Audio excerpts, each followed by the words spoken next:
Human cycle பயில்வதற்காக நம் அனைவரையும் இந்த இணையதளத்தின் மூலம் ஒருங்கிணைத்து இந்த நல்ல வாய்ப்பினை நமக்கு அருளியுள்ள பகவானுக்கும் ஸ்ரீ அரவிந்தோ பகவானுக்கும் ஸ்ரீ அன்னைக்கும் நமது நன்றியையும் வணக்கத்தையும் அவர்களது பொற்பாதங்களில் சமர்ப்பிப்போம். இத்தருணத்தில் நம் மனதில் எழும் ஒவ்வொரு எண்ணத்தையும், இங்கு நாம் பேசும் ஒவ்வொரு வார்த்தையையும் அவர்களுக்கு காணிக்கையாக சமர்ப்பிப்போம். அனைவருக்கும் மாலை வணக்கம். நாம் இப்பொழுது பகவானின் த ஹியூமன் சைக்கிள் பார்த்து கொண்டு வருகின்றோம். கடந்த 3 வாரங்களாக பார்த்து கொண்டு வருகின்றோம். இது 4வது வாரம்.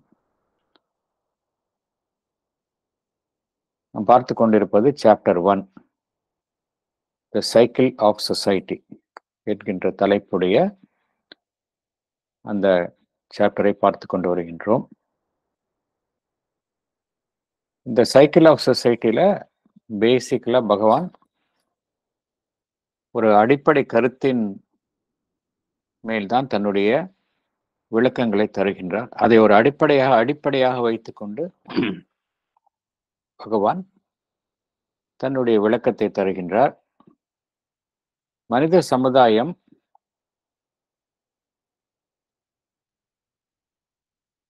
அது 4 விதமான காலகட்டங்களை கடந்து வருகின்றது. ஒன்று சிம்பாலிக் ஏஜ்,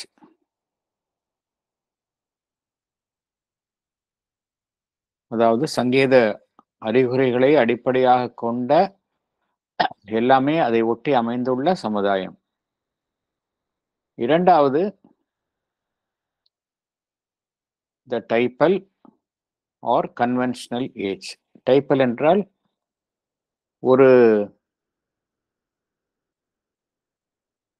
குறிப்பிட்ட வார்ப்பினுள் அமைக்கப்பட்ட ஒரு சமுதாயம், மாறுதல் அடையாதது. ஒரு குறிப்பிட்ட வார்ப்பினுள் அனைத்தும் அமைக்கப்படுகின்றன. அதை ஒட்டி அமைவதுதான் கன்வென்ஷனல் ஸ்டேஜ் என்பது. கன்வென்ஷனல் ஸ்டேஜ் என்பது மரபு வழி சமுதாயம். இதற்கு அடுத்த நிலை இண்டிவிஜுவலிஸ்ட், தனி மனிதனுடைய முக்கியத்துவம் மேலோங்கி காணப்படும் அந்த நிலை. 4வதாக இருக்கக்கூடிய நிலை தி சப்ஜெக்டிவ் ஏஜ். சப்ஜெக்டிவ் ஏஜ் என்றால் புற உலகினுடைய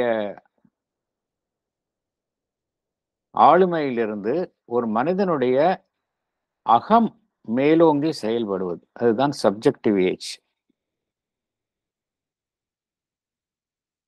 ஒவ்வொரு மனித சமுதாயமும் இந்த நிலைகளை கடந்து தான் ஒரு சுழற்சியில் இருக்கின்றன என்று பகவான் குறிப்பிடுகின்றார். எப்படி இந்த சிம்பாலிக் ஏஜ் என்பது என்ன நடைபெறுகின்றது? எல்லாமே அதிமுக்கியத்துவம் வாய்ந்த உண்மைகளை தாங்கி வருகின்றன. அது காலப்போக்கில் எப்படி மாறுகின்றது என்றால், ஒரு மாறுபாடு இல்லாமல் ஒரு இறுகிய அமைப்பிற்குள் அது மாறுகின்றது. பின்பு மரபுகள் தான் மேலோங்கி காணப்படுகின்றன. அந்த சங்கேத குறியீடுகள், அதற்கு பின்னால் உள்ள முக்கியத்துவம் பின்னுக்கு தள்ளப்படுகின்றது. இந்த போன செஷன்லையும் பகவான் எது குறித்து குறிப்பிடுகின்றார் என்றால், இந்த கன்வென்ஷனல் ஏஜ் எப்படி மரபுகளை சார்ந்த உள்ள சமுதாயம் அமைகின்றது. அங்கு மரபுகள் தான் எல்லாமே,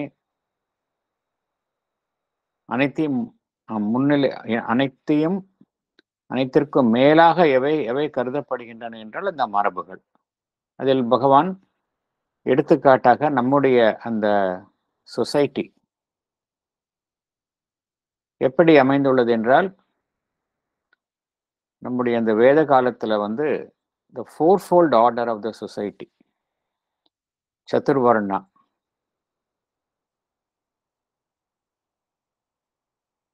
அது எப்படி எதை அந்த சிம்பாலிக்காக எந்த உண்மையை அது சங்கீத மொழியாக தாங்கி வந்தது என்றால், அது அந்த டிவைன் ஆஸ்பெக்ட்ஸ், டிவைனுடைய 4 ஆஸ்பெக்ட்ஸ். ஒன்று wisdom, divine as wisdom, divine as harmony, divine as power, divine as service என்கின்ற ஒரு 4 இறையம்சங்களை ஒட்டிய சங்கீத குறியீடுகளாகத்தான் இந்த சத்துர்வர்ணா அமைந்தது. பின்பு என்ன நடந்தது என்றால், எல்லாமே நடைமுறை வாழ்க்கைக்கு ஒப்ப மாற்றி அமைக்கப்பட்டன. பொருளாதார காரணங்களை சுட்டிக்காட்டியும், சமுதாய காரணங்களை சுட்டிக்காட்டியும், இவைகளெல்லாம் நடைமுறை வாழ்க்கைக்கு ஏற்ப இவைகளெல்லாம் மாற்றி அமைக்கப்பட்டன.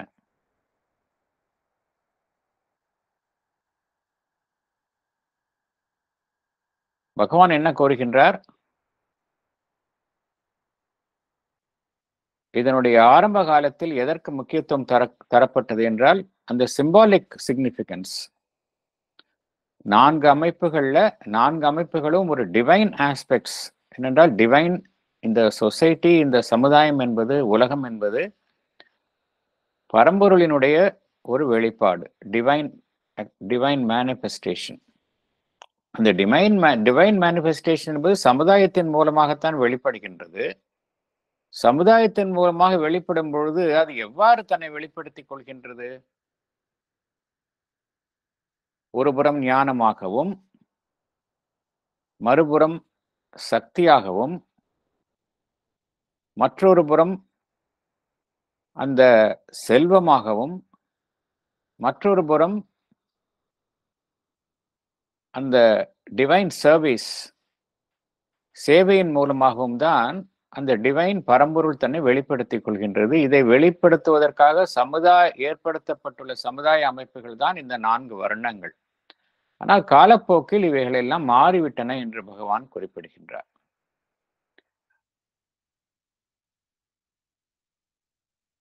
என்ன காரணம் என்றால், நாம் தற்காலத்திய மனதை கொண்டு நாம் அனைத்தையுமே அந்த பழைய கால விஷயங்களை நாம் பார்க்கும் பொழுது அதற்கு பின்னணியில் உள்ள அந்த முக்கியத்துவத்தை நாம் காண தவறுகின்றோம் என்று பகவான் குறிப்பிடுகின்றார்.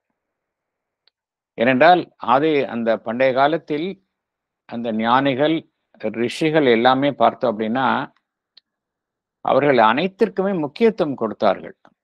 எதையும் மேலோட்டமாக அவர்கள் கையாளவில்லை. பொருளாதார ரீதியாக பொருளாதார காரணங்கள், சமுதாய காரணங்கள், இவைகளை பிரதானமாக வைத்து செயல்படுவது என்பது பிந்தைய காலத்தில் தான் ஏற்பட்டது. ஆனால் அந்த ஏன்ஷியன்ட் ஏஜ்ல எதற்கு முக்கியத்துவம் தரப்பட்டது என்றால், இவை எல்லாற்றுக்கும் பின்னால் உள்ள அந்த முக்கியத்துவம், எல்லாத்துக்குமே ஒரு டிவைன் ரீசன், அதன் அடிப்படையில் தான் அனைத்துமே அமைக்கப்பட்டன. இந்த சிம்பாலிக் ஏஜ் என்பது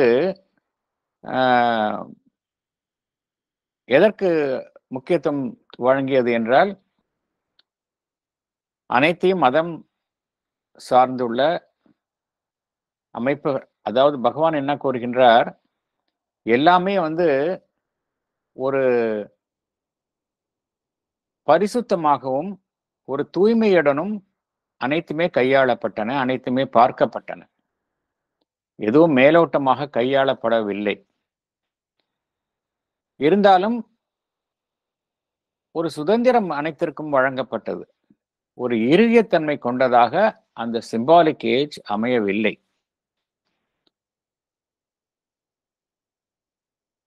இங்கு எது மேலோங்கி காணப்பட்டது என்றால், அந்த ஆன்மீகத்தை ஒட்டிய எண்ணங்கள், ஸ்பிரிச்சுவல் ஐடியா, அதுதான் அனைத்தையும் வழிநடத்தி சென்றது.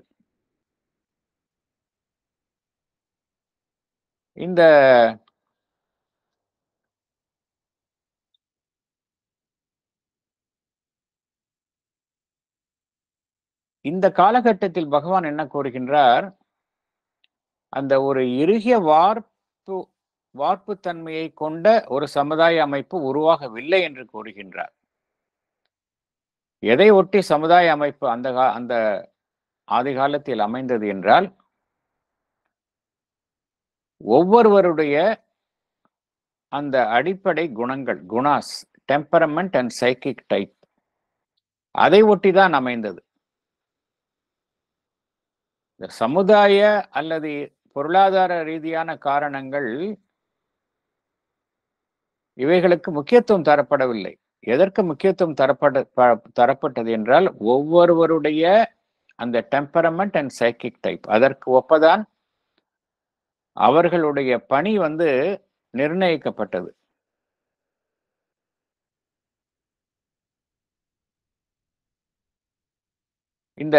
இதுக்கு அடுத்து வரக்கூடிய அந்த டைப்பல் ஸ்டேஜ் என்று கூறுகின்றோமே, அங்கு எது எப்படி அந்த சிம்பாலிக் ஸ்டேஜில் இந்த ஸ்பிரிச்சுவல் எலிமெண்ட் மேலோங்கி காணப்பட்டதோ, அதற்கு பிந்தையதாக அந்த டைப்பல் ஸ்டேஜ் ஒரு அமைப்பினை கொண்ட, ஒரு இறுகிய வார்ப்புடைய அமைப்பினை கொண்ட சமுதாயம். அதில் எது முக்கியத்துவம் தரப்பட்டது என்றால், ஒரு மனிதனுடைய உளவியல் ரீதியான பண்புகள், அவனுடைய தார்மீக நெறிகள், சைக்கலாஜிக்கல் அண்ட் எத்திக்கல், இதற்கு தான் இங்கு முக்கியத்துவம் தரப்பட்டது. இங்கு இந்த ஆன்மீக ரீதியான எண்ணங்கள், கருத்துக்களுக்கு அந்த அளவுக்கு முக்கியத்துவம் தரப்படவில்லை. ஒரு கட்டுப்பாடு, அனைத்திலும் ஒரு ஒழுங்கு, இவைகள்தான் அதுக்கு அடுத்து வந்த நிலையான இந்த டைப்பல் ஸ்டேஜ் என்கின்ற நிலையில் சமுதாயத்தில் இவைகள் தான் மேலோங்கி காணப்பட்டன.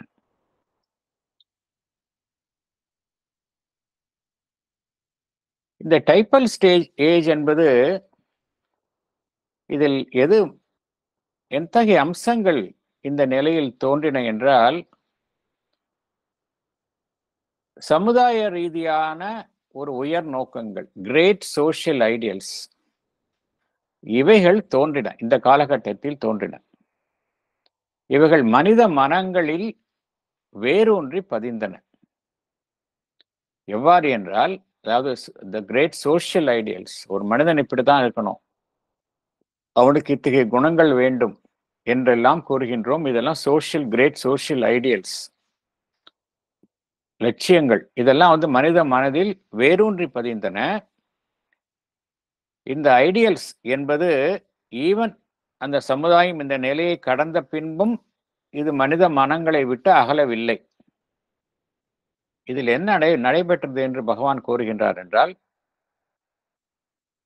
ஒரு சமுதாய கௌரவம் ஒவ்வொரு பிரிவினருக்கும் வழங்கப்பட்டது, சோஷியல் ஆனர் என்று பகவான் குறிப்பிடுகின்றார். பகவான் எவ்வாறு கூறுகின்றார்? ஏனென்றால் இது இந்த லட்சியங்களை கொண்டு உருவாக்கப்பட்ட அந்த நிலை சென்ற பின்னரும் அதை ஒட்டிய சமுதாய கௌரவம் எப்பொழுதுமே இருந்தது மனித மனங்களில். அந்த சமுதாய கௌரவத்தை அது விட்டு சென்றது என்று பகவான் குறிப்பிடுகின்றார். It has left behind the social honor of the Brahmin for his purity, mental acumen, of the Kshatriya for his strength, courage, of the Vaishya for his honesty of dealing, sound production, and of the Shudra for his faithful service. இத்தகைய social honour, சமுதாய கௌரவம் என்பது, அந்த கௌரவம் விட்டு செல்லப்பட்டது. ஆனால் பகவான் இங்க என்ன கூறுகின்றார்? எதை ஒட்டி, எந்த லட்சியங்களை ஒட்டி இந்த கௌரவம் சமுதாய பிரிவினருக்கு வழங்கப்பட்டதோ, அந்த லட்சியங்கள் ஒரு உயிருள்ள தொடர்பை, அத்தகைய பிரிவினருடன் ஏற்பட்ட அந்த உயிருள்ள தொடர்பை அவைகள் இழந்தன என்று பகவான் குறிப்பிடுகின்றார். இத்தகைய சமுதாய கௌரவத்திற்கும் ஒரு மனிதனுடைய அகமுக வாழ்க்கைக்கும் சம்பந்தம் இல்லாமல் இருந்தது என்று பகவான் குறிப்பிடுகின்றார். இவைகள் எல்லாம் வெறும் மரபு ரீதியாக மாறிவிட்டன என்று பகவான் குறிப்பிடுகின்றார். These ideals cease to have a living connection in the clear psychological idea and they arise no more naturally from the inner life of man. ஒரு மனிதனுடைய புறத்தில் தான் இந்த சமுதாய கௌரவங்கள் காணப்படுகின்றன. ஆனால் அந்த மனிதனுடைய அந்த அகத்தில் அதனுடைய தொடர்புடைய அந்த உளரீதியான அந்த குணாதிசயங்கள் காணப்படவில்லை என்று பகவான் குறிப்பிடுகின்றார். They remain more as a tradition in the thought and on the lips. ஒரு எண்ண வடிவிலும் உதட்டளவிலும் தான் இவையெல்லாம் இருந்தன. They are no more a reality of the life அப்படிங்கிறார். வாழ்வில் இது நடைமுறையில் இதெல்லாம் அனுசரிக்கப்படவில்லை. They are no more a reality of வாழ்வினுடைய யதார்த்தத்தை நிதர்சனத்தை பார்த்தா இந்த லட்சியங்கள் அனுசரிக்கப்படவில்லை. இவ்வாறு தான் அந்த சமுதாயம் மாறிக்கொண்டே வந்துள்ளது என்று பகவான் குறிப்பிடுகின்றார். இது நம்ம போன தடவை பார்த்த மாதிரி 7, 8 and 9. இப்போ பகவான் 10 and 11 and 12 லாஸ்ட் 3 பேராகிராஃப்ஸ் இந்த சாப்டர். இதில் எப்படி கன்வென்ஷனல் ஏஜ்ல எப்படி சமுதாயம் மாறுகின்றது, என்னென்ன மாற்றங்களை எதிர்கொண்டுள்ளது உலகத்துல. பகவான் சொல்வது வெறும் இந்தியாவில் மாத்திரம் இல்லை, ஐரோப்பாவில் எவ்வாறு மாறியது, அப்புறம் குறிப்பாக இந்தியாவில் எவ்வாறு மாறியது என்றுதான் அவர் கூறுகின்றார். நம்ம அதற்கு உள்ளே செல்லலாம். பேராகிராஃப் 10 அதற்கு உள்ளே செல்லலாம்.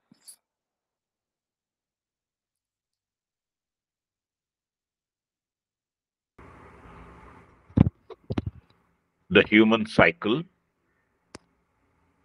Chapter 1, The Cycle of Society, Paragraph 10. For the typal passes naturally into the conventional stage. The conventional stage of human society is born when the external supports, the outward expressions of the spirit or the ideal become more important than the ideal. The body or even the clothes more important than the person. Thus, in the evolution of caste, the outward supports of the ethical fourfold order, birth, economic function, religious ritual and sacrament, family custom, each began to exaggerate enormously its proportions and its importance in the scheme. At first, birth does not seem to have been of the first importance in the social order, for faculty and capacity prevailed. But afterwards, as the type fixed itself, its maintenance by education and tradition became necessary, and education and tradition naturally fixed themselves in a hereditary group. Thus, the son of a Brahmin came always to be looked upon conventionally as a Brahmin. Birth and profession were together the double bond of hereditary convention at the time when it was most firm and faithful to its own character. This rigidity, once established, the maintenance of the ethical type passed from the first place to a secondary or even quite a tertiary importance. Once the very basis of the system, it came now to be a not indispensable crown or pendant tassel, insisted upon indeed by the thinker and the ideal code maker, but not by the actual rule of society or its practice. Once ceasing to be indispensable, it came inevitably to be dispensed with, except as an ornamental fiction. Thank you. Explanation, please. Can I read, sir? Yes, please. Salient points. The typal state passes into conventional states.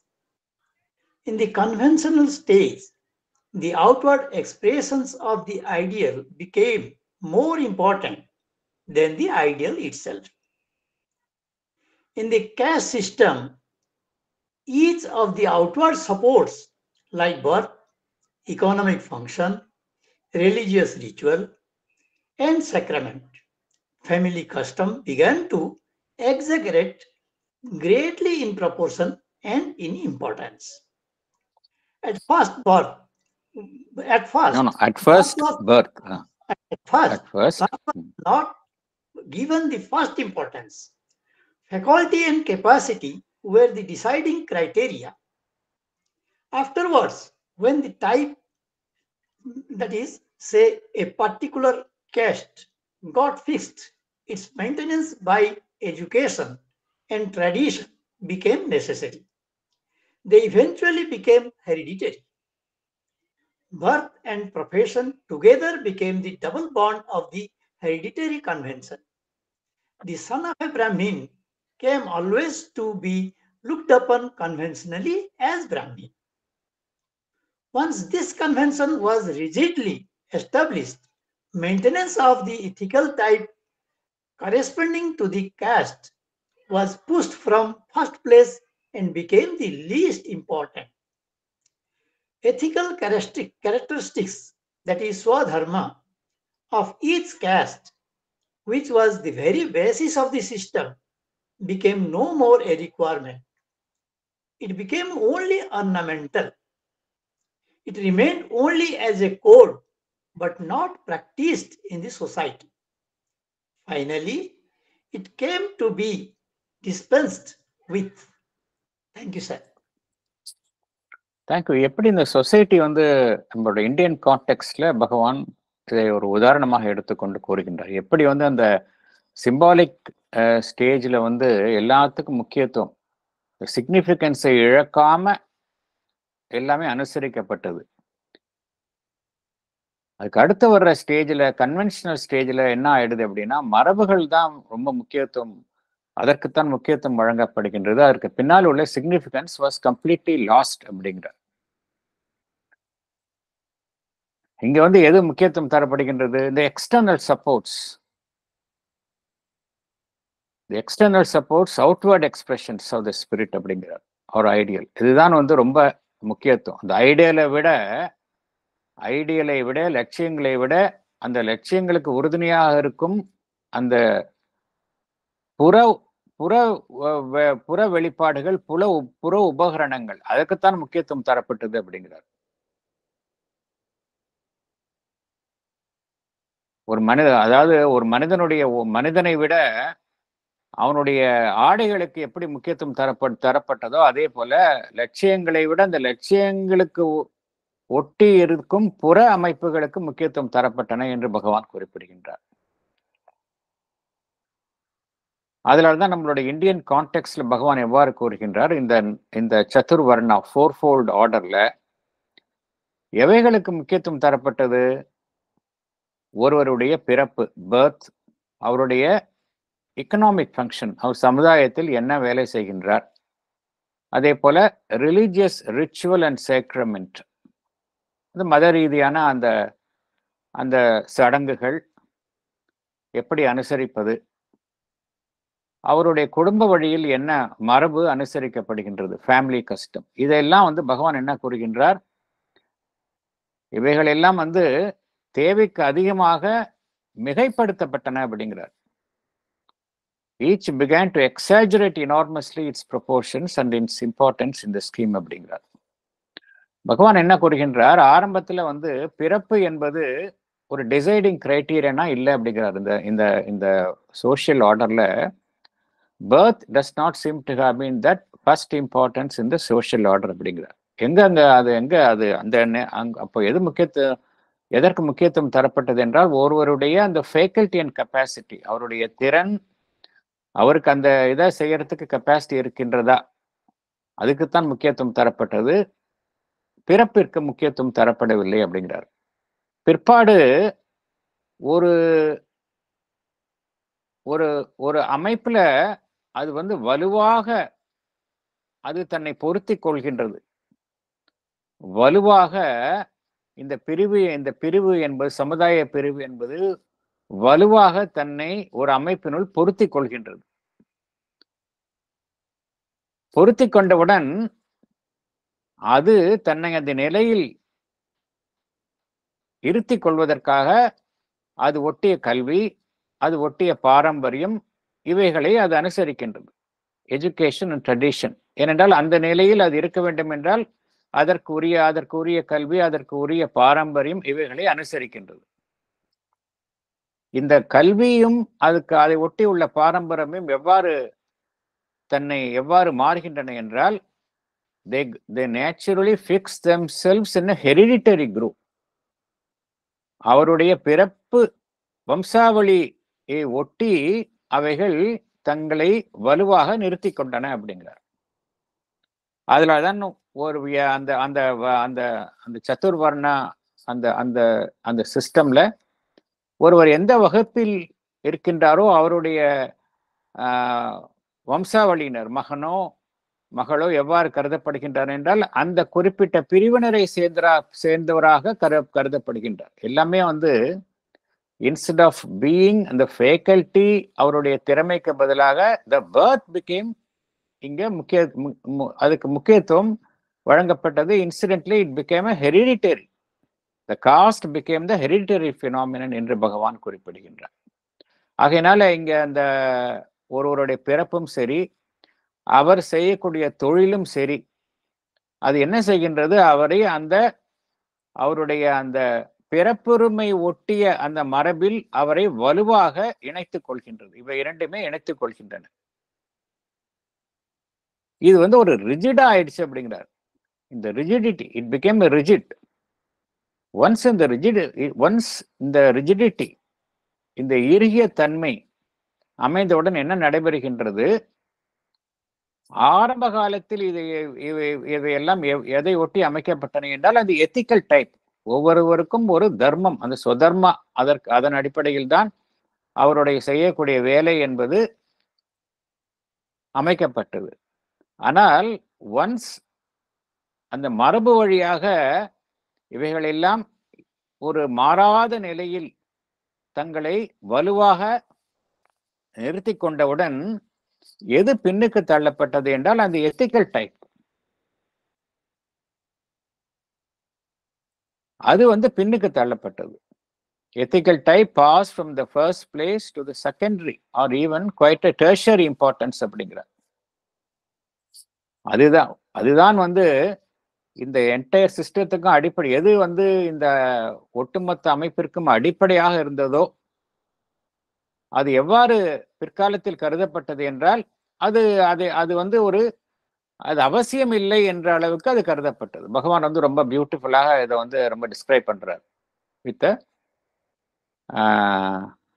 மெட்டபாரிக்கலா பண்றாரு. அது once the very basis of the system, எது ஒருவருடைய தார்மீக நெறி, ஒருவர் இந்த வகுப்பில் இருக்கின்றார் என்றால் அவருக்கென்றே ஒரு தார்மீக நெறியை அவர் அனுசரிக்க வேண்டும் என்கின்ற அந்த ஒரு ரிக்குவயர்மெண்ட், ஒரு நியதி, இதுதான் அடிப்படையாக இருந்தது ஆரம்ப காலத்தில். பட் லேட்டர் ஆன் இது தேவையில்லை என்கின்ற அளவிற்கு அது பின்னுக்கு தள்ளப்பட்டது அப்படிங்கிறார். Once the very basis of the system, it came now to be a not indispensable crown or pendant tassel. Pendant tasselனா ஒரு நெக்லஸ்ல ஒரு இருக்கும்போது அதுல கீழே பார்த்தோம் அப்படின்னா ஒரு மாதிரி தொங்கும், ஒரு இது மாதிரி. அது என்ன அர்த்தம், பகவான் என்ன கூறுகின்றார், அது கொஞ்சமா ஒரு ஆர்னமெண்டல் வேல்யூ தான், அதுக்கு ரியல் வேல்யூ கிடையாது. It came now to be a not indispensable crown or pendant tassel insisted upon indeed by the thinker. அது யார் அந்த நியதிகளை நிர்ணயிக்கின்றார்களோ வெறும் ஏட்டளவில் அது வெறும் நிர்ணயிக்கப்படுகின்றது. Insist indeed upon by the thinker and the ideal code maker, but not by the actual rule of society or its practice. நடைமுறையில் இதெல்லாம் அனுசரிக்கப்படல். கோட்லாம் இருக்கு, but nobody follows it அப்படிங்கிறார்.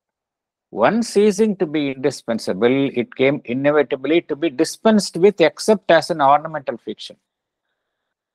ஒன்ஸ் எப்ப அது தேவையில்லையோ தேவையில்லை என்ற நிலைக்கு வந்ததோ, பின்பு முற்றிலுமாக அது வழக்கத்தில் இருந்து விலக்கப்பட்டது. It came inevitably to be dispensed with except as an ornamental. இப்ப இருக்கு, பட் அது வெறும் ஒரு அலங்கார அமைப்பாகத்தான் இருக்கின்றதே ஒழிய அது ஒரு ரியலா அதை யாரும் ட்ரூ ஸ்பிரிட்ல ஃபாலோ பண்றது இல்ல என்று பகவான் குறிப்பிடுகின்றார்.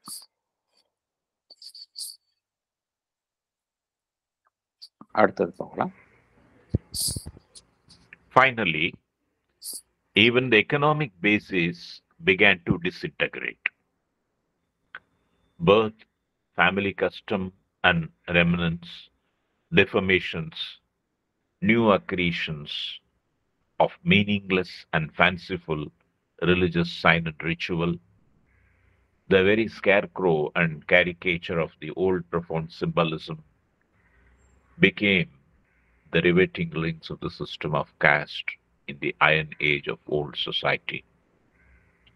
In the full economic period of caste, the priest and the pandit masquerade under the name of the Brahmin, the aristocrat and feudal baron under the name of the Kshatriya, the trader and money getter under the name of the Vaishya, the half-fed laborer and economic serf under the name of the Shudra. When the economic basis also breaks down, then the unclean and diseased decrepitude of the old system has begun. It has become a name, a shell, a sham, and must either be dissolved in the crucial of an individualist period of society. Crucible. Crucibleனா ஒரு இடத்துல ஒன்ன போட்டு உருக்குவாங்கல்ல, அதான் crucible அப்படிங்கிறது. Dissolved in the crucible of an individualist period of society, or else fatally affect with weakness and falsehood the system of life that clings to it. That invisible fact is the last and present state of the caste system in India. Thank you, sir. Thank you. Salient points. படிக்கணுமாங்க sir? Yes, madam. Finally, even the economic basis began to disintegrate. Birth, family customs, fanciful religious signs, meaningless rituals became the riveting links of the caste system. The old profound symbolism was reduced to a mere caricature. In the full economic period, the priest and the pandit, the aristocrat and the landlord, the trader and the money getter, the poor laborer and servant were putting up their false appearances behind the names of the Brahmin, Kshatriya, Vaishya and Shudra respectively. With the breaking down of the economic basis, the diseased ruin of the old system has begun. It has become only a name, a falsehood. Either it must be dissolved in the individualist period of the society, or else the life clinging to it would be fatally affected with falsehood and weakness. This is visible in the present state of the caste system in India. Thank you, sir. பகவான் ரொம்ப ஸ்ட்ராங்கா எப்படி இந்தியாவில் இந்த cost system எந்த அளவுக்கு சீரழிந்த நிலையில் இருக்கின்றது அப்படிங்கிற குறிப்பிடுகின்றார். பகவான் எழுதியதை நம்ம ஞாபகத்தை வைத்துக் கொள்ளணும். நியர்லி 100 years பேக் எழுதியிருக்கிறாரு. தற்பொழுது நிலைமை இன்னும் மோசமாகத்தான் ஆகிக் கொண்டு வருகின்றது. ஆனால் இதுல என்ன பகவான் கூறுகின்ற மாதிரி என்ன ஒரு மாற்றம் தோன்றுகின்றது என்றால், இந்த ஸ்டேஜ்ல இருந்து அடுத்த ஸ்டேஜுக்கு சமுதாயம் அதை நோக்கி சென்று கொண்டிருக்கின்றது. ஒரு தனி மனிதனுடைய அந்த இண்டிவிஜுவலிஸ்ட் நேச்சர் என்பது அது இங்கு மேலோங்கி உருவாகி கொண்டே வருகின்றது. எல்லா சமுதாயங்களிலும் உருவாகி கொண்டு வருகின்றது. உலகெங்கிலும் இந்த இண்டிவிஜுவலிஸ்ட் அப்ரோச் என்பது உருவாகி கொண்டு வருகின்றது. இந்தியாவிலும் உருவாகி கொண்டு வருகின்றது. நிறைய டிராபேக்ஸ் இருக்குது, இருந்தாலும் அதை தவிர்க்க முடியாது அப்படிங்கிறார் பகவான். பொருளாதார ரீதியாக நம்ம முதல்ல டிவிஷன் ஆஃப் லேபர் ஆரம்பிச்சோம். ஏனென்றால் ஒரு சமுதாயம் என்றால் சமுதாயம் நடக்கணும் அப்படின்னா there should be a division of labor. ஒருத்தர் அந்த நாலேஜ் ஆஸ்பெக்ட் டீல் பண்ணணும், நாலேஜ் ஆஸ்பெக்ட், அட்மினிஸ்ட்ரேஷன் இதெல்லாம் டீல் பண்ணணும். ஒருத்தர் அதை எக்ஸிக்யூட் பண்றதுக்கு பவர் வேணும். ஒருத்தர் அதுல இருக்கக்கூடிய அந்த எக்கனாமிக் ஆஸ்பெக்ட்ஸ், மணி ஆஸ்பெக்ட்ஸ், ப்ரொடக்ஷன் ஆஸ்பெக்ட்ஸ் இதெல்லாம் டீல் பண்ணணும். ஒருத்தர் சர்வீஸ் ஆஸ்பெக்ட் டீல் பண்ணணும். ஸோ பியூர்லி எக்கனாமிக் பேசிஸில் தான் அதற்கும் மேலாக சிம்பாலிக் ஸ்டேஜில் இதுக்கு பின்னாடி ஒரு டிவைன் ஆஸ் அ மேனிஃபெஸ்டேஷன் அந்த ரீதியில் ஆரம்பித்தது. பின்பு எக்கனாமிக் பேசிஸ்ல அது செயல்பட ஆரம்பித்தது. சப்சிக்வெண்டா என்ன ஆயிடுச்சுன்னா அந்த எக்கனாமிக் பேசிஸும் மறைஞ்சு போயிடுச்சு. இப்போ யாருமே அந்த எக்கனாமிக் பேசிஸ்ல இந்த காஸ்ட் சிஸ்டம் ஃபங்க்ஷன் ஆகுறதே கிடையாது. There is no economics attach to it. அதுவும் இப்போ மறைந்து விட்டது. எது தங்கி போயிடுச்சு அப்படின்னா ஒருவருடைய பிறப்பு, ஒருவருடைய குடும்பத்தில் என்ன அனுசரிக்கப்படுகின்றதோ இந்த ஃபேமிலி கஸ்டம் அண்ட் ரெமினன்ஸ். எங்க குடும்பத்தில் இதுதான் வழக்கம் அப்படின்னு சொல்றோம். இதெல்லாம் உருமாறிய நிலையில் காணப்படுகின்றது அப்படிங்கிறார்.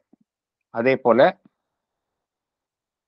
எவைகளுக்கெல்லாம் பண்டைய காலத்துல அதிமுக்கியத்துவம் தரப்பட்டதோ ஓல்டு ப்ரொஃபவுண்ட் சிம்பலிசம் அப்படிங்கிறார். இந்த சிம்பலிசம் ஓல்டு ப்ரொஃபவுண்ட், அதுக்கெல்லாம் ஆழ்ந்த மீனிங், அர்த்தமுள்ள அந்த சங்கீத குறியீடுகளை கொண்ட அந்த ஒரு வெளிப்பாடுகள் எவையெல்லாம் அதிக முக்கியத்துவம் வாய்ந்ததாக கருதப்பட்டதோ அதெல்லாம் பிற்காலத்துல எப்படி மாறிடுச்சு அப்படின்னா வெறும் கேலி சித்திரங்களாக மாறிவிட்டன அப்படிங்கிறார். fanciful religious sign and ritual, the very scarecrow and caricature அப்படிங்கிறார். scarecrow அப்படின்னா நம்ம தெரியும், ஒருத்தருங்களை ஒரு பொம்மையை வச்சு, ரியல் பொம்மை இருக்கு, அதுக்கு நம்ம கருப்புல பெயிண்ட் பண்ணி அதை ஒருத்தரை பயமுறுத்துறதுக்காக நம்ம வைப்போம். அதே போல கேரிகேச்சர் அப்படின்னா என்ன அர்த்தம் அப்படின்னா கேலி சித்திரம். எது ஒரு ஆதி காலத்துல அதிமுக்கியத்துவம் வாய்ந்த சின்னங்களாக கருதப்பட்டதோ பிற்காலத்துல இதெல்லாம் பின்னுக்கத்தை இந்த அளவுக்கு முக்கியத்துவத்தை இழந்து வெறும் கேலி சித்திரங்களாக மாறிவிட்டன அப்படிங்கிறார். இதெல்லாம் தான் இன்னைக்கு இருக்கிற காஸ்ட் சிஸ்டத்தை அதனுடைய கட்டமைப்புகளாக மாறியுள்ளன அப்படிங்கிறார். They became the riveting links of the system of caste in the iron age of the old society அப்படிங்கிறார். இந்த ஃபுல் எக்கனாமிக் பீரியட்லயும் எப்படி ஆச்சு அப்படிங்கிறார் பகவான். எந்த உயரிய நோக்கங்களுக்காக இந்த அமைப்புகள் அமைக்கப்பட்டனவோ அந்த அமைப்புகளினுடைய முக்கியத்துவம் மாறி தவறாக இவைகள் எல்லாமே இந்த அமைப்புகள் பயன்படுத்தப்பட்டன அப்படிங்கிறார். In the full economic period of caste, the priest and the pandit masquerade under the name of the Brahmin, the aristocrat and feudal baron under the name of the Kshatriya, the trader and money getter under the name of the Vaishya, the half-paid laborer and economic serf under the name of the Shudra. அதாவது அவங்களுடைய தர்மத்தை இழந்து அந்த பெயர் மாத்திரம் வைத்துக்கொண்டு அதற்கு என்ன ரியல் என்ன அமைப்பிற்காக அவர்கள் அந்த அமைப்புகள்ல ஏற்படுத்தப்பட்டனவோ அதற்கு மாறாக செயல்பட்டன அப்படிங்கிறார். இந்த பொருளாதார ரீதியான ஒரு அடிப்படையும் மாறியவுடன் அந்த அமைப்பும் போனவுடன் எப்படி ஆயிடுச்சு அப்படின்னா ரொம்ப பகவான் ரொம்ப ஒரு ஸ்ட்ராங் வேர்ட்ஸ்ல சொல்றாரு. when the economic basis also breaks down, then the unclean and diseased decrepitude na ஒரு அழிந்து போன சீரழிந்து போனன்னு அர்த்தம். ஒரு ரூயினானு அர்த்தம். Diseased decrepitude of the old system has begun. இருக்கிற சிஸ்டம் எப்படி இருக்குன்னா ஒரு சீரழிந்த நிலையில் இருக்கு அப்படிங்கிறார். Unclean and diseased decrepitude of the old system has begun அப்படின்றார். It has become a name. வெறும் பெயரளவிற்கு தான் இருக்கின்றது. ஒரு ஷெல், வெறும் ஒரு வெளிப்புற அமைப்புடன் தான் இருக்கின்றது.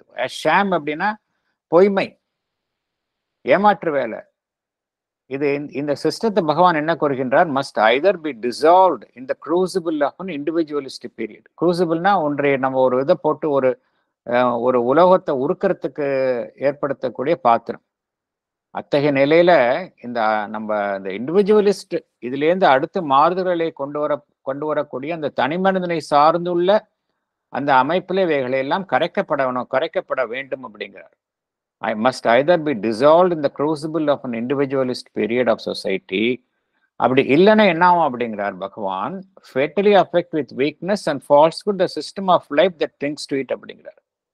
வாழ்வை ஒருவர் இதை சார்ந்துள்ள வாழ்வை இது மிகவும் மோசமாக பாதிக்கும் அப்படிங்கிறார். affect the weakness and falsehood the system of life that clings to it.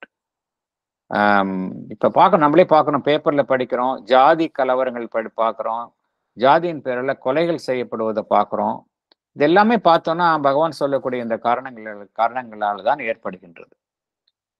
That invisible fact is a last and present state of the caste system in India அப்படிங்கிறார். எப்படி இந்தியாவில் ஜாதி என்கின்ற அமைப்பு எவ்வளவு மோசமான நிலைக்கு உள்ளது என்பது நாம் பார்க்கின்றோம் என்பதை பகவான் 100 வருடங்களுக்கு முன்றே கூறியுள்ளார்.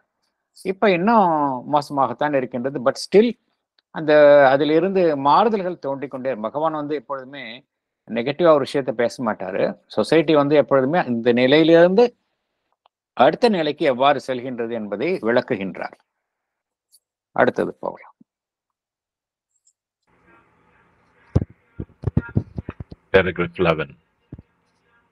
The tendency of the conventional age of society is to fix, to arrange firmly, to formalize, to erect a system of rigid grades and hierarchies, to stereotype religion, to bind education and training to a traditional and unchangeable form, to subject thought to infallible authorities, to cast a stamp of finality on what seems to it the finished life of man.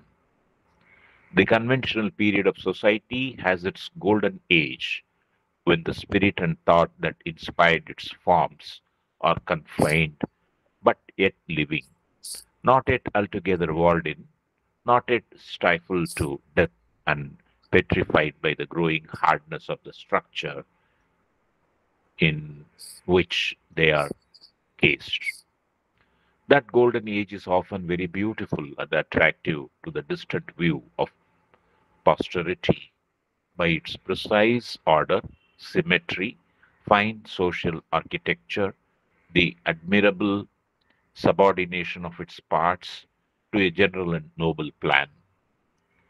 Thus, at one time, the modern literator, artist, or thinker looked back often with admiration and with something like longing to the medieval age of Europe. He forgot in its distant appearance of poetry, nobility, spirituality, the much folly, ignorance, iniquity, cruelty, and oppression of those harsh ages, the suffering and revolt that simmered below these fine surfaces, the misery and squalor that was hidden behind that splendid facade. Thank you, sir. Thank you. Lalini madam, உங்க hand raise ஆயிருக்கு. Something you want to say?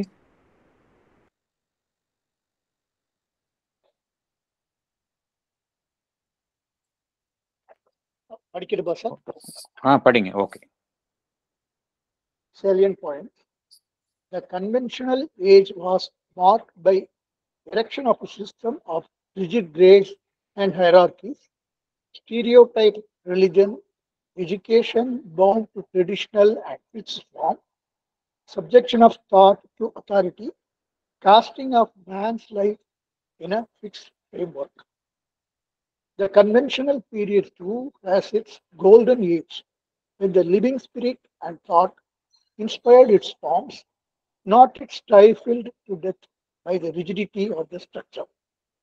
To our distant view, this golden age looks beautiful by its precise order and fine social architecture. The modern literature enthusiast, artist, thinker often looked back to the medieval age of Europe with admiration. But he forgot to see the foolishness, ignorance, cruelty, oppression, suffering behind that splendid facade. Thank you. பகவான் வந்து இந்த conventional ஏஜ்ல, அதாவது மரபு சார்ந்த அந்த நிலை, மரபு சார்ந்த மரபுகள் தான் அங்க முக்கியத்துவம் தரப்படும். அந்த மரபுகளுக்கு பின்னால் உள்ள அந்த உண்மைகளுக்கு முக்கியத்துவம் தரப்படவில்லை. வெறும் மரபுகளுக்கு, இதுதான் மரபு, இதை ஃபாலோ பண்ணணும், அவ்வளவுதான். அங்க அதுக்குத்தான் முக்கியத்துவம் தரப்பட்டது. எல்லாத்தையும் வந்து ஒரு ஒழுங்கில் அமைப்பது, ஒரு ஃபார்முலைஸ் பண்றது, ரொம்ப ரிஜிடா பண்றது. System of rigid grades and hierarchies. இன்னாருக்கு மேல இன்னார், இன்னாருக்கு மேல இன்னார், இன்னாருக்கு கீழே இன்னார் அப்படிங்கிற ஒரு ஹையரார்கியை செட்டப் பண்றது. மதத்தையும் எப்படி பண்றதுன்னா ஒரு ஸ்டீரியோடிபிக்கா பண்றது. ரிலிஜன் எப்படி மாறிவிட்டது என்று இது வந்து பகவான் கூறுவது உலகம் முழுவதும் அப்படிதான் இருந்தது. மதம் என்பது எவ்வாறு மாறியது என்றால் ஸ்டீரியோடிபிக்கலா இப்படிதான் இருக்கணும். மதம்னா இது இந்தந்த கோட்பாடுகள், இந்தந்த கருத்துக்களை, இந்தந்த கோட்பாடுகளை ஒட்டிதான் இந்த மதம் வந்து செயல்பட வேண்டும் அப்படிங்கிற ஒரு நியதியை ஏற்படுத்துவது. அதே போல கல்வி, அதை ஒட்டிய பயிற்சி, இதெல்லாம் எப்படி அமைந்தது?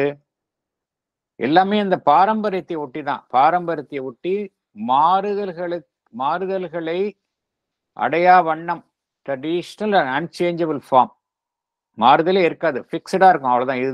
இதுதான் படிக்கணும் அப்படிங்கிற ஒரு நிலையில கல்வியும் அவ்வாறு தான் புகட்டப்பட்டது. ஒருவருடைய சிந்தனை எப்படி சிந்தனை என்பது சுதந்திரமாக இல்லை. அந்த காலத்துல வந்து சப்ஜெக்ட் சிந்தனை என்பது, ஒருவருடைய சிந்தனை என்பது சுதந்திரமாக செயல்பட அனுமதிக்கப்படவில்லை. இன்ஃபாலபிள் அத்தாரிட்டிஸ், ஒருவர் இருப்பார், ஒரு அத்தாரிட்டி இருப்பார். அவர் சொல்றதுதான் சரி, அதை ஒட்டிதான் எல்லாருடைய சிந்தனையும் அமைய வேண்டும் என்கின்ற நிலை. அதே போல வாழ்வு என்பது, ஒவ்வொருத்தருக்கும் வாழ்வு என்பது சுதந்திரமாக அமைய வேண்டும். ஆனால் அவ்வாறு அமைக்கப்படவில்லை. ஒருவருடைய வாழ்வு என்றால் இவ்வாறு தான் இருக்கணும் அப்படிங்கிற ஒரு ஃபிக்ஸ் பண்றது. இந்த நிலையில்தான் வந்து அந்த மரபு சார்ந்த சமுதாயம் என்பது, இத்தகைய அம்சங்கள் தான் மேலோங்கி காணப்பட்டன அப்படிங்கிறார். இருந்தாலும் அத்தகைய நிலையிலும் சில நல்ல விஷயங்களும் அங்க இருந்தது. இதைத்தான் அதனுடைய பொற்காலம் என்று பிற்பாடு அழைக்கப்பட்டது. என்ன நல்ல விஷயங்கள் என்றால்,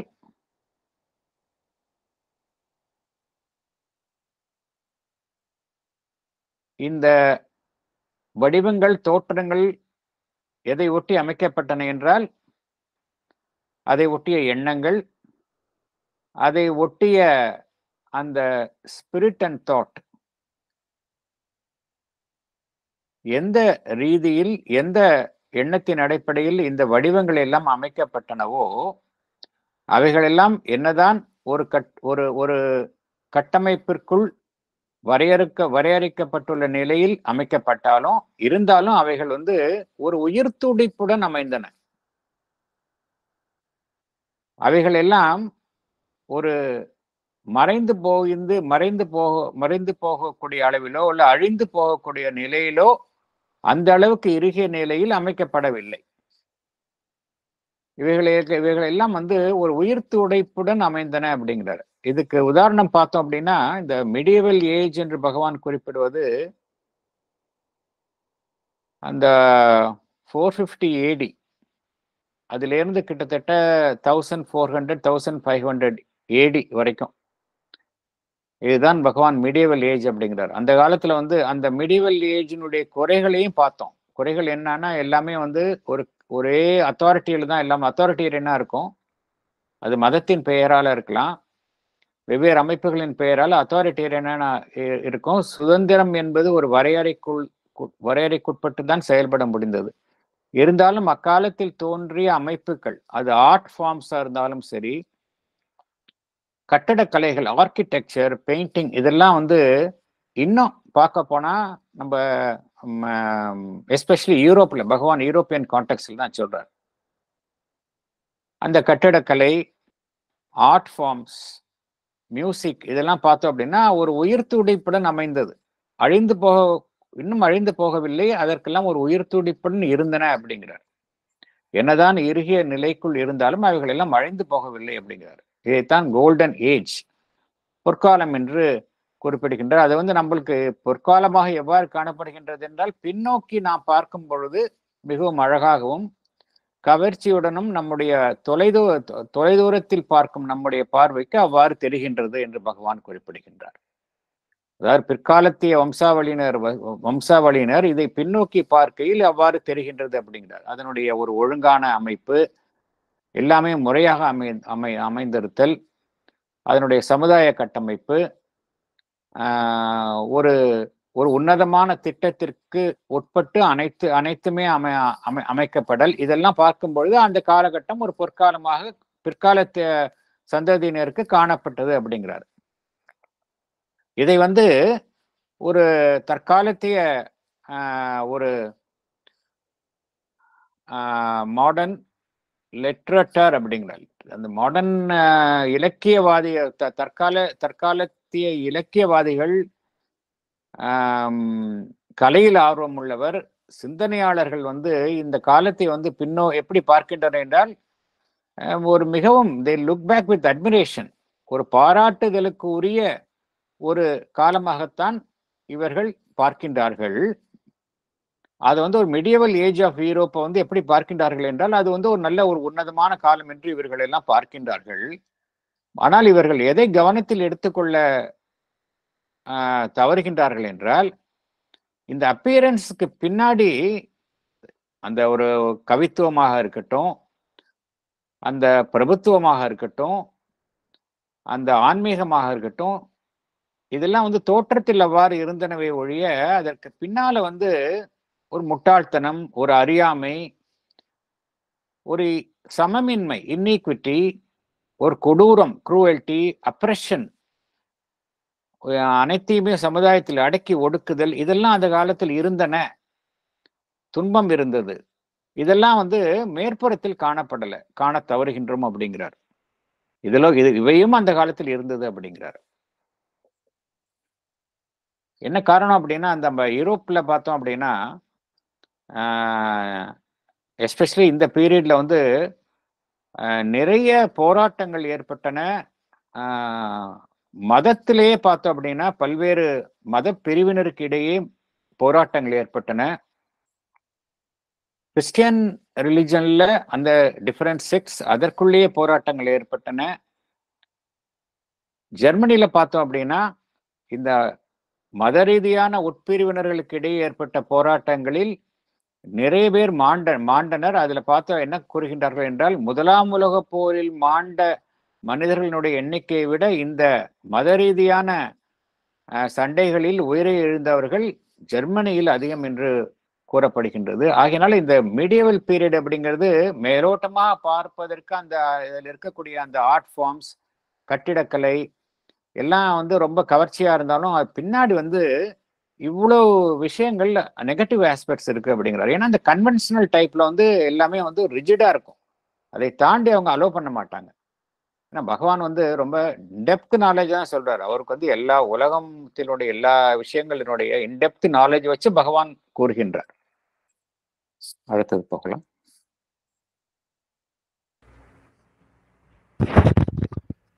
So too, the Hindu Orthodox idealist looks back to a perfectly regulated society, devotedly obedient to the wise yoke of the Shastra. And that is his golden age. A nobler one than the European, in which the apparent gold was mostly hard burnished copper with a thin gold leaf covering it, but still of an alloyed metal, not the true Satya Yuga. In these conventional periods of society, there is much indeed that is really fine and sound and helpful to human progress. But still, they are its copper age and not the true golden. They are the age when the truth we strive to arrive at is not realized, not accomplished. ஒரு footnote பகவான் கொடுக்கறத பார்ப்போம். The Indian names of the golden age are Satya, the age of truth, and Krita, the age when the law of the truth is accomplished. But the exquisity of it eked out, or its full appearance imitated by an artistic form, and what we have of the reality has begun to fossilize and is doomed to be lost in a hard mass of rule and order and convention. Thank you. Thank you. Explanation. Sir, படிக்கிறீங்களா? Yes, madam. Likewise, the Hindu Orthodox idealist looks back to a perfectly regulated society obedient to the rules of the Shastra. He takes it as a golden age, though it was not the true Satya Yuga. In these conventional periods of society, though there is much that is helpful to human progress, they are not truly golden age. The truth we seek to arrive at is not accomplished. Only a little of it is brought out, or its full appearance is only an imitation by an artistic form. The reality of it has become rigid by the passage of time. Thank you, sir. Thank you. எப்படி யூரோப்ல வந்து அந்த மேலோட்டமான கலைகள், கட்டிட அமைப்புகள், art forms, poetry, இதுக்கு எல்லாத்துக்கும் பின்னாடி வந்து அந்த சப்ரெஷன், சஃபரிங் எல்லாம் இருந்ததோ, அதே போல நாமும் எதை நாம் பொற்காலம் என்று பின்னோக்கி பார்க்கின்றோமோ, பகவான் எவ்வாறு இதை விளக்குகின்றார் என்றால், த ஹிந்து ஆர்த்தடாக்ஸ் ஐடியலிஸ்ட் அப்படிங்கிறார். ஹிந்து ஆர்த்தடாக்ஸ் ஐடியலிஸ்ட் ஒரு லட்சியவாதிகள் என்று கூறுகின்றோமே, அவர்கள் வந்து இந்த பிற்காலத்தை வந்து எவ்வாறு பார்க்கின்றார்கள் என்றால், நம்முடைய முந்தைய காலத்தை வந்து ஒரு முறையாக ஒழுங்கமைக்கப்பட்டுள்ள ஒரு சமுதாயம்,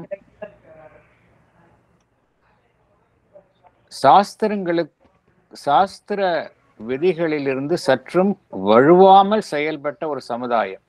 இதைத்தான் அவர்கள் ஒரு பொற்காலம் என்று கருதுகின்றார்கள். இதை இந்த ஐரோப்பியாவில் எதை பொற்காலம் என்று கூறினார்களோ அதை விட மேலானதாக கருதுகின்றார்கள். ஆனால் இது மேற்புறத்தில் ஒரு பொற்காலமாக இது கருதப்பட்டாலும், மேற்புறத்தில் இவைகள் எல்லாம் அந்த எதை நாம் பொன்னிறமாக கருதுகின்றோமோ அது உண்மையிலே என்னவென்றால், பகவான் என்ன கூறுகின்றார், மிகவும் நன்றாக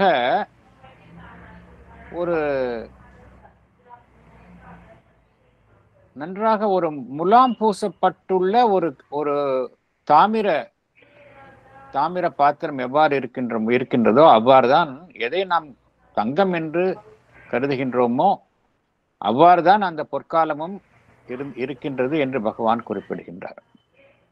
The apparent gold was mostly hard burnished copper with a thin gold leaf covering it. வெறும் தங்கம் முலாம் பூசப்பட்டிருக்கு, அவ்வளவுதான். அது எதை பொற்காலம் என்று கூறுகின்றோமோ அது உண்மையிலேயே பொன்னினால் ஆகப்பட்டுள்ள, இது வந்து மெட்டபாரிக்கலா பகவான் கூறுகின்றார். பொன்னினால் ஆனப்பட்டது இல்லை, தங்கம் முலாம் பூசப்பட்டுள்ள நன்றாக முலாம் பூசப்பட்டுள்ள தங்க முலாம் பூசப்பட்டுள்ள ஒரு தாமிர பாத்திரத்தை போலதான் அது இருக்கின்றது என்று பகவான் குறிப்பிடுகின்றார். அது வந்து ஒரு அலாய்டு மெட்டல் தான், அது பியோர் மெட்டல் கிடையாது அப்படிங்கிறார். ஒரு சுட்ட தங்கம் கிடையாது, அது வந்து ஒரு அலாய். ஆகையினால பகவான் என்ன குறிப்பிடுகின்றார் என்றால், எதை நாம் பொற்காலம் என்று கூறுகின்றோமோ அது உண்மையிலேயே அது சத்தியயுகம் அல்ல அப்படிங்கிற அதுக்கு அதை சுட்டி காட்டுவதற்காகத்தான் சத்தியயுகம் என்பதுதான் உண்மையிலேயே பொற்காலம், அது அந்த பொற்காலம் அல்ல அப்படிங்கிறார். இந்த காலகட்டத்தில் காணக்கூடிய சமுதாயத்துல நல்ல விஷயங்களும் இருக்கின்றன. மனிதனுடைய வளர்ச்சிக்கு உதவும் நல்ல விஷயங்களும் காணப்படுகின்றன. பட் ஸ்டில் அது முழு உண்மையை தாங்கி உள்ள விஷயங்களாக இல்லை அப்படிங்கிறார். They are its copper age and not its true golden அப்படிங்கிறார். உண்மையை அடைவதற்கான முயற்சி தான் அந்த காலகட்டத்தில் தோன்றியதை தவிர உண்மையை அவர்கள் எட்டவில்லை அப்படிங்கிறார். உண்மை என்பது அந்த காலகட்டத்தில் உண்மையை அடையவில்லை அப்படிங்கிறார். When the truth we strive to arrive at is not realized, not accomplished அப்படிங்கிறார். ஆனால் எதை நாம் அதிலிருந்து பெற்றுக்கொண்டோம் என்றால் ஒரு சிறிதளவு தான் பெற்றுக்கொண்டோம். The exiguity of it eked out. ஈக்ட் அவுட்னா சின்னதா தோண்டி எடுக்கிறது, எக்ஸிக்யூட்டினா பெரிய விஷயத்துல ஒரு சின்ன ஒரு துளி அதுல இருந்து வெளியே எடுக்கிறது. அதுதான் நம்ம வெளியே எடுத்துக்கிற மொழி. உண்மையான முழு குவான்டிட்டி நம்ம அதுல இருந்து எடுக்கல அப்படிங்கிறார். But the executive of it eked out or its full appearance imitated by an artistic form. அதை நம்ம என்ன பண்றோம், அதை ஒரு பெரிய தோற்றமாக ஏற்படுத்தி அதை ஒரு இமிட்டேஷன் தான். அது ஒரு கலைநயத்துடன் அதை நாம் போலியாக ஒரு சித்தரிக்கின்றோமே ஒழிய அந்த உண்மையான அமைப்பை நாம் உருவாக்கவில்லை அப்படிங்கிறார். ஆகையினால அப்புறம் என்ன ஆயிடுச்சு அப்படிங்கிறாரு, அவ்வாறு கிடைக்கப்பட்ட விஷயம் எப்படி ஆயிடுச்சு அப்படிங்கிறாரு, ஃபாசிலைஸ் ஆயிடுச்சு அப்படிங்கிறாரு. ஃபாசிலைஸ்னா என்ன ஆயிடுச்சு, இப்போ படிக்கிறோம்ல நம்ம நிறைய விஷயங்கள், நம்ம நிறைய அழிந்து போன வாழ்வினங்கள், லிவிங் சில அனிமல்ஸ்லாம் அழிஞ்சு போயிருக்கு. அதனுடைய ஃபாசில்ஸ் பாறையில அப்படியே அதனுடைய வடிவம் அப்படியே பதிந்திருக்கும், அவ்வளவுதான். அது ஃபாசிலைஸ்டா இருக்கும். அது உயிரே இருக்காது, வெறும் ஃபாசிலைஸ்டா இருக்கும். அப்படிதான் ஆயிடுச்சு அப்படிங்கிறார். What we have of reality has begun to ஃபாசிலைஸ்னா இறுகிய தன்மையில, உயிரற்ற தன்மையில அப்படியே அதனுடைய ரெமினன்ஸ் இருக்கிறது. அதுதான் what we have of the reality has begun to fossilize and is doomed to be lost in a hard mass of rule and order and convention. ஏன்னா கன்வென்ஷனல் சொசைட்டி எப்படி ஆயிடுச்சு அப்படின்னா, அங்க ரூல் ஆர்டர் இதுல எல்லாம் அடிபட்டு போயிடுச்சு அப்படிங்கிற. இதுதான் கன்வென்ஷன் பீரியனுடைய ஒரு பெரிய நெகட்டிவ் ஆஸ்பெக்டா பகவான் கூறுகிறார். எஸ், யாரோ பாசம் ஹேண்ட் ரைஸ் ஆயிடுச்சு.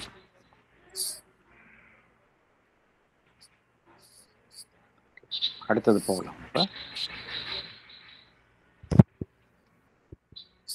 Paragraph 12. For always the form prevails and the spirit recedes and diminishes. It attempts indeed to return, to revive the form, to modify it, anyhow to survive, and even to make the form survive. But the time tendency is too strong. This is visible in the history of religion. The efforts of the saints and religious reformers become progressively more scattered, brief, and superficial in their actual effects, however strong and vital the impulse. We see this recession in the growing darkness and weakness of India in her last millennium. The constant effort of the most powerful spiritual personalities kept the soul of the people alive, but failed to resuscitate the ancient free force and truth and vigor, or permanently revivify a conventionalized and stagnating society. In a generation or two, the iron grip of that conventionalism has always fallen on the new movement and annexed the names of its founders. Thank you. Thank you. Explanation. Salient points. Yes. Always the form prevails and the spirit recedes. It attempts to return, to revive, to survive, but cannot overcome the past grip of time. In the history of religion, the efforts of the saints and religious reformers have become progressively scattered, brief, and superficial in their effects, however strong their impulse. In India, we see a growing darkness and weakness in the last 1,000 years. The ancient free force and truth and vigor could not be revived in a stagnating society despite the efforts of the most powerful spiritual personalities. The new movements which began fell into the iron grip of conventionalism in the subsequent generations, taking the names of their founders. Thank you. The form prevails, spirit recedes அப்படிங்கன்னா என்ன அர்த்தம் அப்படின்னா, வெறும் வெளிப்புற அமைப்பு தான் இருக்கு. இந்த வெளிப்புற அமைப்புக்கு உள்ள இருக்கிற அந்த ஸ்பிரிட் வந்து மறைந்து போய்விடுகின்றது. இந்த கேரிகேச்சர் தான் இருக்க வழிய உள்ள இருக்கிற விஷயம் இல்லாம போயிடுது. கன்வென்ஷனல் சொசைட்டில என்னன்னா, மரபுகள் என்கின்ற வெளியில் உள்ள அமைப்பு. ஒரு மனிதன் இருக்கான் அப்படின்னா வெறும் அவனுடைய ஆடை மாத்திரம் தான் இருக்கு. அந்த மனிதன் மறந்து போய் விடுகின்றான். எல்லாமே வெளிப்புற அமைப்பு தான் இருக்க வழிய உள்ள இருக்கிற ஸ்பிரிட் வந்து மறைந்து போய் விடுகின்றது. அவ்வாறு தான் இந்த மரபுகளை ஒட்டி அமைந்த சமுதாயங்களில் இந்த நிலைதான் காணப்படுகின்றது. ஃபார்ம் ப்ரிவைல்ஸ் அந்த ஸ்பிரிட் ரிசீட்ஸ் அப்படிங்கிறார், அண்ட் டிமினிஷஸ் அப்படிங்கிறார். அது மேலோங்கி மீண்டும் திரும்புறதுக்கு முயற்சிக்கின்றது. அந்த வடிவத்தை உயிர்ப்பிப்பதற்காக அது மீண்டும் மீண்டும் முயற்சி செய்கின்றது. அதாவது எவ்வாறேனும் அந்த வடிவத்திற்கு உண்மையான அந்த ஆன்ம எழுச்சியை ஊட்ட வேண்டும் என்று மீண்டும் மீண்டும் அது முயற்சிக்கின்றது. ஆனால் இந்த காலத்தினுடைய பிடி என்பது மிகவும் இறுகிய நிலையில் இருப்பதனால இத்தகைய முயற்சியில் அது வெற்றி பெற முடியவில்லை அப்படிங்கிறார். The time tendency is too strong அப்படிங்கிறார். இது ஒரு மதத்தினுடைய அந்த வரலாற்றை எடுத்துக்கொண்டாலும் இவ்வாறு தான் அமைகின்றது. நம்மளுடைய இந்தியாவினுடைய ஒரு வரலாறு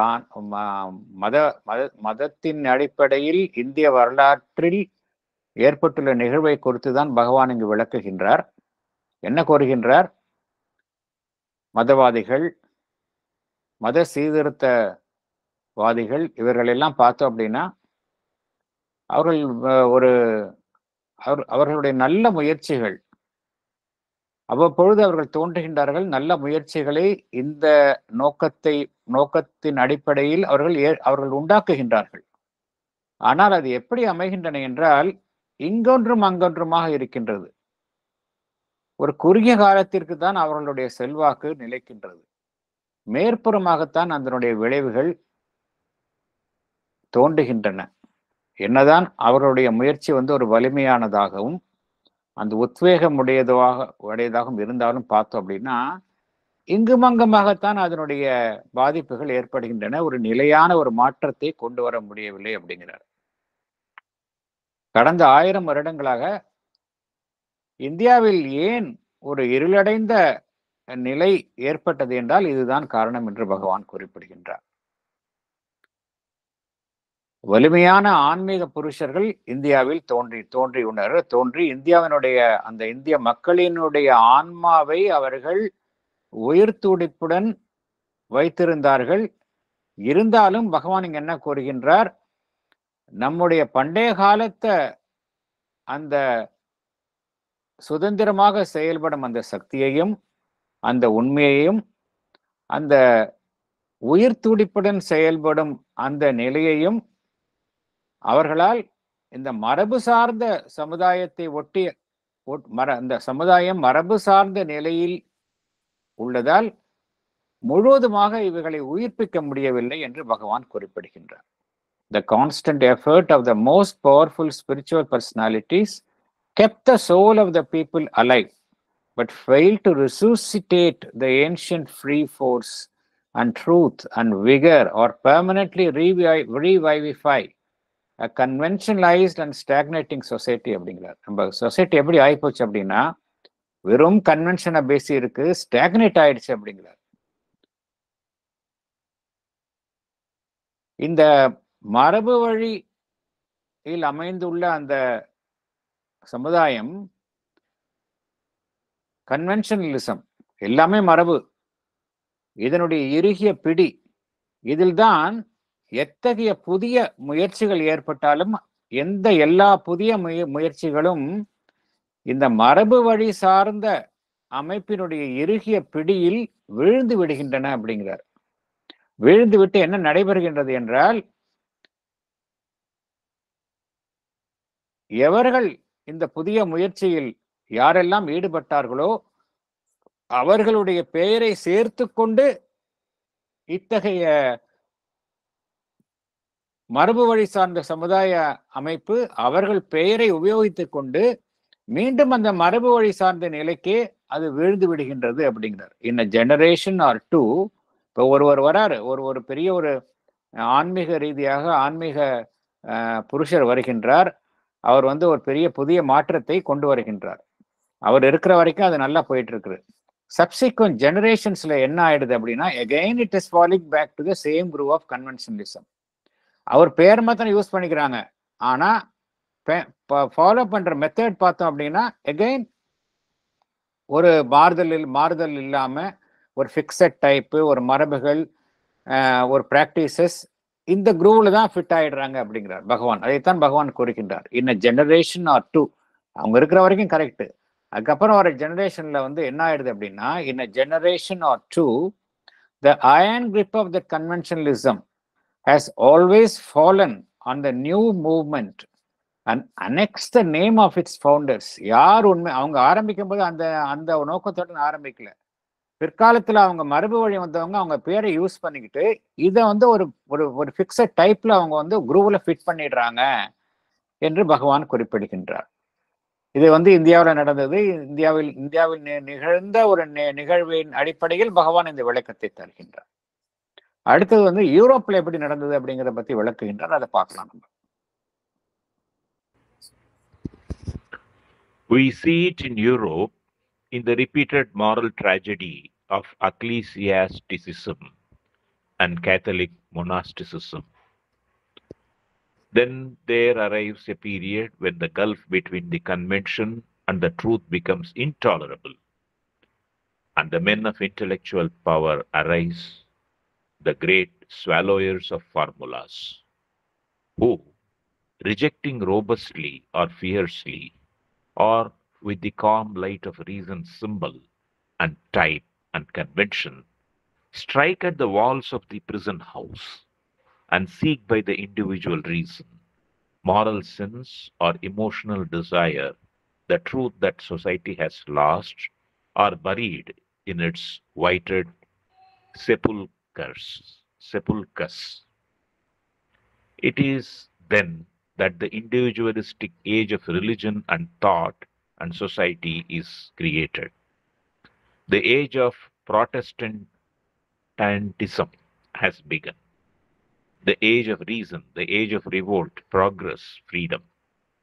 A partial and external freedom, still betrayed by the conventional age that preceded it, into the idea that the truth can be found in outsides, dreaming vainly that perfection can be determined by machinery, but still a necessary passage to the subjective period of humanity through which man has to circle back. I lost the one.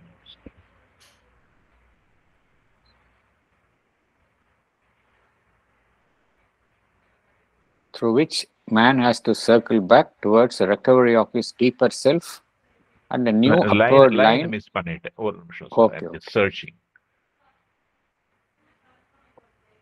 I'll read from. It is then that the individualistic age of religion and thought and society is created. The age of Protestantism has begun. The age of reason, the age of revolt, progress, freedom. A partial and external freedom, still betrayed by the conventional age that preceded it, into the idea that the truth can be found in outsides, dreaming vainly that perfection can be determined by machinery, but still a necessary passage to the subjective period of humanity, through which man has to circle back towards the recovery of his deeper self and a new upward line or a new revolving cycle of civilization. Thank you. Thank you. Salient Mr. points. Yes, madam. Salient points. We see in Europe the repeated moral tragedy of excessive attachment to the principles of the Church and Catholic monasticism. That is, adherence to the rigors of monastic life. When the gulf between the convention and the truth becomes intolerable, men of intellectual power arise. They reject symbol and type and convention with their calm light of reason, thereby seeking the truth buried under the falsehood. Then the individualistic age of religion and thought and society is created, giving rise to the age of Protestantism, the age of reason, the age of revolt, freedom. However, this freedom is partial and external. Truth is sought outside. Perfection is determined by machinery. Still, it is a necessary passage to the subjective period of humanity through which man has to circle back towards the recovery of his deeper self. End of chapter 1. Thank you, sir. Thank you. See, யூரோப்ல என்ன ஆயிடுச்சு அப்படின்னா எக்லிசியாஸ்டிசம் அப்படிங்கிறார். எக்லிசியாஸ்டிசம் அப்படின்னு என்ன அர்த்தம் அப்படின்னா ஒரு ஏன்னா இந்த சர்ச் அதனுடைய தலையீடு என்பது மிகவும் அதிக அளவில் இருந்தது. அந்த காலகட்டத்தில் அந்த சர்ச் அதனுடைய தலையீடு என்பது ஒரு சமுதாயத்தினுடைய எல்லா நடவடிக்கைகளையும் அதனுடைய தலையீடு, யார் ஒரு நாட்டை ஆள வேண்டும், எல்லாத்திலையும் அந்த தலையீடு மிகவும் அதிகமாக இருந்தது. அந்த சர்ச் அதற்கென்றே சில விதிகள் உண்டு. அதை எல்லோருமே அதிலிருந்து சற்றும் வழுவாமல் அனைவரும் செயல்பட வேண்டும் என்பது வலியுறுத்தப்பட்டது.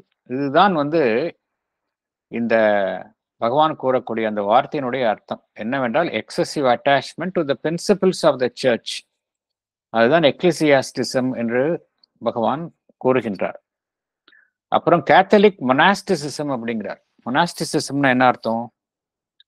இந்த துறவு, இந்த துறவுல மொனாஸ்டிக் லைஃப் என்பது மிகவும் கடுமையானது. அதை கடுமையாக எல்லாருமே அனுசரிக்க வேண்டும் என்கின்ற ஒரு நியதி ஏற்படுத்தப்பட்டது.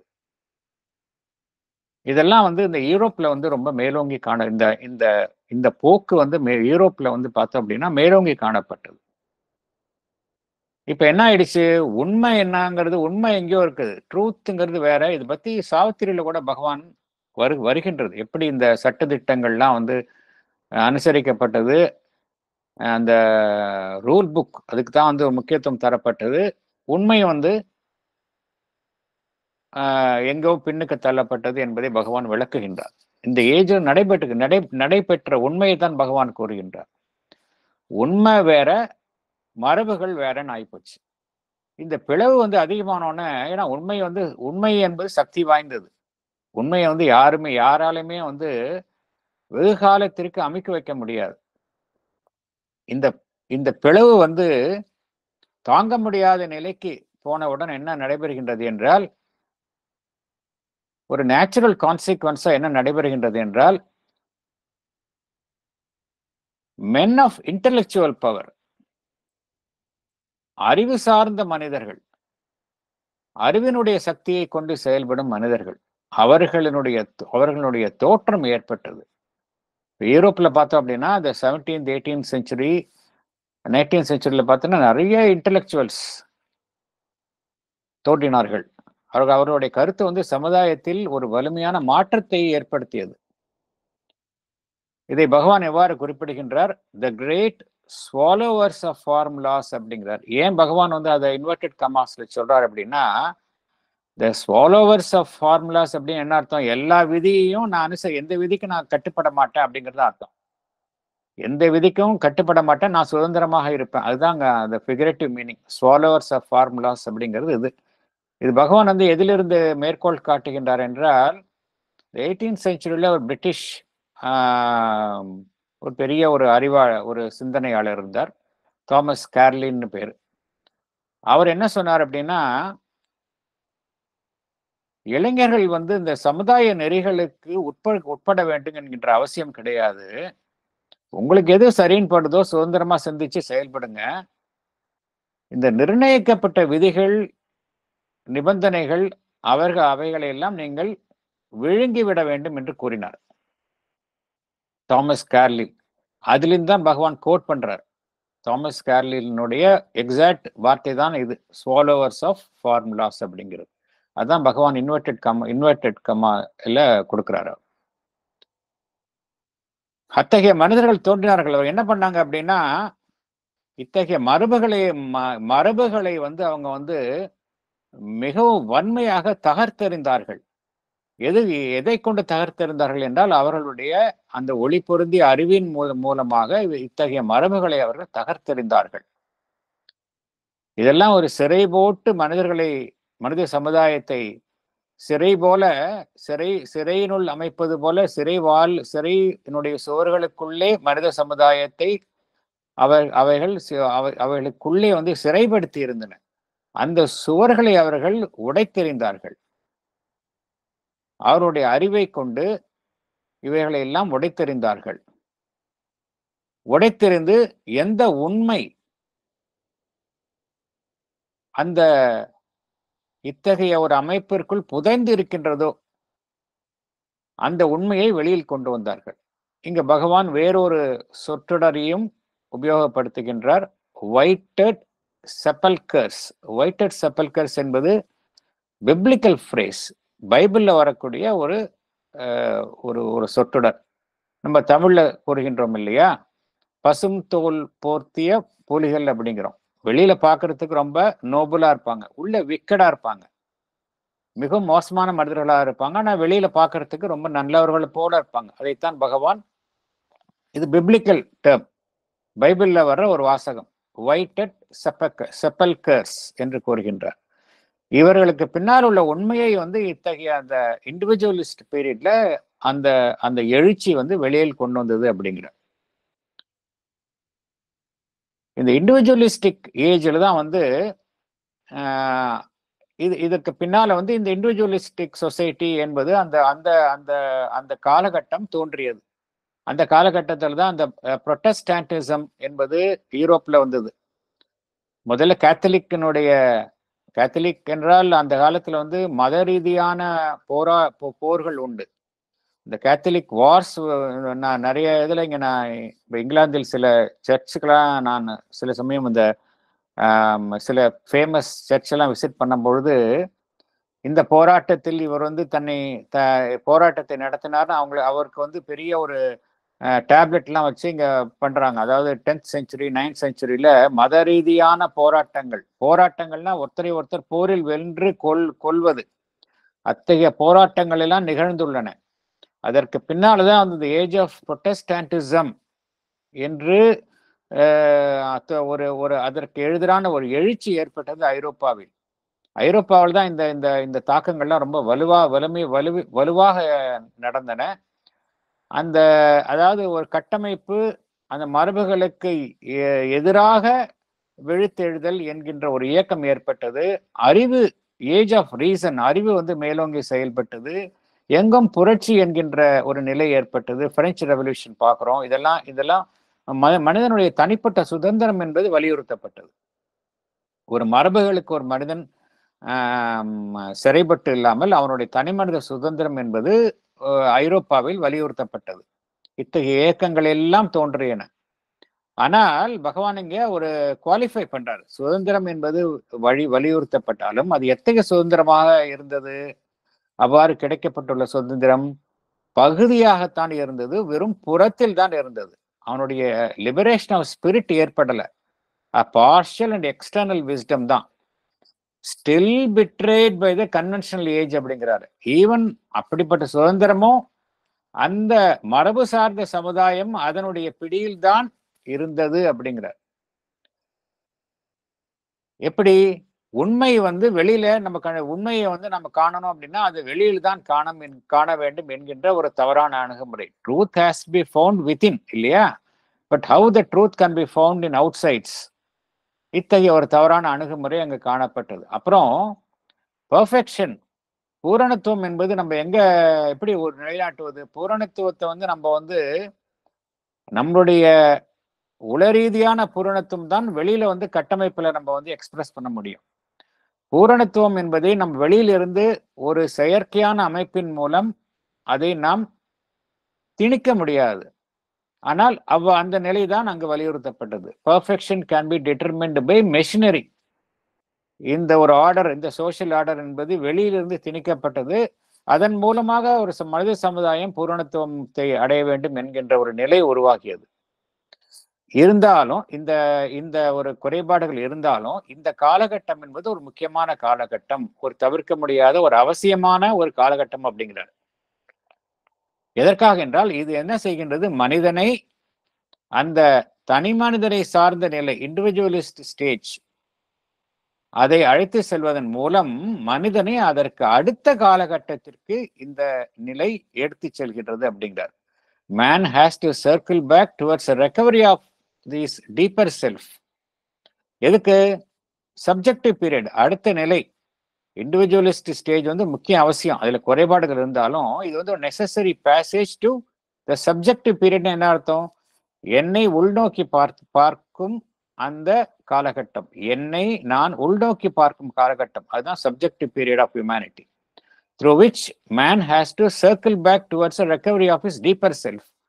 அவனுடைய உள்ஜீவன் அதை வெளிக்கொணர்வதற்கான இது முந்தைய நிலை அப்படிங்கிறார். And a new upward line or a new revolving cycle of civilization. இது ஒரு புதிய அமைப்பு, மனித சமுதாயத்துல அந்த சுழற்சியில இது ஒரு புதிய அமைப்பு அப்படிங்கிறார். ஸோ பகவான் நம்பிக்கை தருகின்றார். இதெல்லாம் எல்லா சொசைட்டிலையும் நடக்கின்றது. இப்ப நம்மளே பாக்குறோம், இக்காலத்து இளைஞர்கள் பார்த்தோம் அப்படின்னா தே ஹாவ் முழு சுதந்திரத்துடன் சிந்திக்கின்றார்கள். அங்க ஹிப்போக்ரசி கிடையாது. எல்லாத்தையும் அவங்க கேள்வி கேட்கிறாங்க. நம்ம ஒண்ணு கூறினோம் என்றால் அவர்கள் அப்படியே ஏற்றுக்கொள்வதில்லை. ஏன் அவ்வாறு இருக்க வேண்டும், நான் ஏன் அவ்வாறு செய்ய வேண்டும் என்று கேள்வி கேட்கின்றார்கள். எதையும் அவர்கள் மூடத்தனமாக நம்ப தயாராக இல்லை. இது ஒரு மாற்றம். இது நம்ம நினைக்கிறோம் இது சமுதாயம் வீணா போகுது, அப்படி கிடையாது. இது பகவான் என்ன கூறுகின்றார்? இது சமுதாயம் அடுத்த நிலையை நோக்கி செல்வதற்கு இந்த நிலை அவசியமான நிலை என்று பகவான் குறிப்பிடுகின்றார். எஸ் சார், இத்துடன் இந்த சாப்டர் ஃபர்ஸ்ட் முடிகின்றது. அடுத்தது பகவான் அந்த அடுத்த ஸ்டேஜுக்கு போறார். சப்ஜெக்டிவ் ஏஜ் அது எப்படி இருக்கும் அப்படிங்கிறத விளக்குகின்றார். எஸ் ரங்கராஜன் சார் ஏதாவது சொல்ல முடியுங்க? கை ஹேண்ட் ரைஸ் ஆயிருக்கு.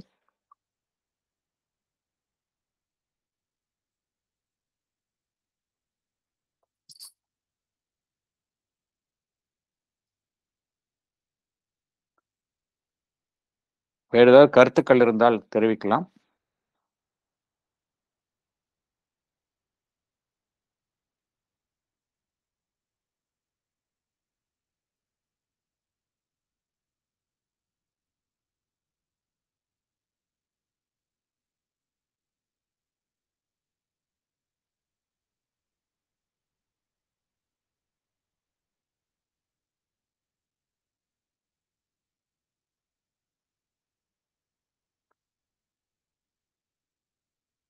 வேறு எதுவும் கருத்துக்கள் இல்லை அப்படின்னா நம்ம we can close the session.